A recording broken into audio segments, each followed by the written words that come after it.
उद्या नगर परिषद परांड्याचा निकाल लागणार आहे.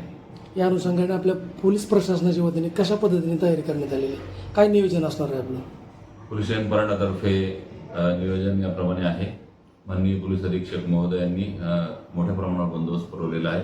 तसेच एक डीवायएसपी सर आणि असे एकूण 7 अधिकारी पोलीस अधिकारी या बंदोबस्तासाठी पुरवण्यात आलेले आहेत. तसेच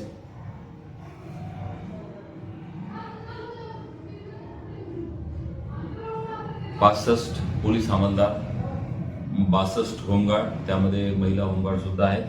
एक आरसीपी पथक असून काउंटिंगच्या अनुषंगाने म्हणजे निकालाच्या पार्श्वभूमीवर शहरात शांतता व सुव्यवस्था अबाधित राहावी यासाठी जवळजवळ रेकॉर्डवरील 24 गुन्हेगारांना 20/12/2025 ते 22/12/2025 पर्यंत शहरामध्ये प्रवेश बंदी करण्यात आलेली आहे.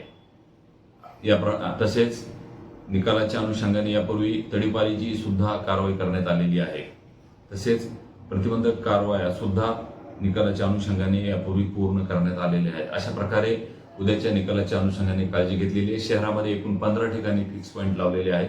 तसेच मतमोजणी बंदोबस्त संपल्यानंतर तो बंदोबस्त सुद्धा शहरामध्ये पेट्रोलिंगसाठी आणि फिक्स पॉईंटमध्ये लावण्यात येणार आहे आणि कंटिन्यू पेट्रोलिंगमध्ये राहणार आहे. मिरवणूक आणि ध्वनी प्रक्षेपण या संदर्भात आपण काय नियोजन केलं? मिरवणुकीला सध्या कुठलीही परवानगी नाहीये.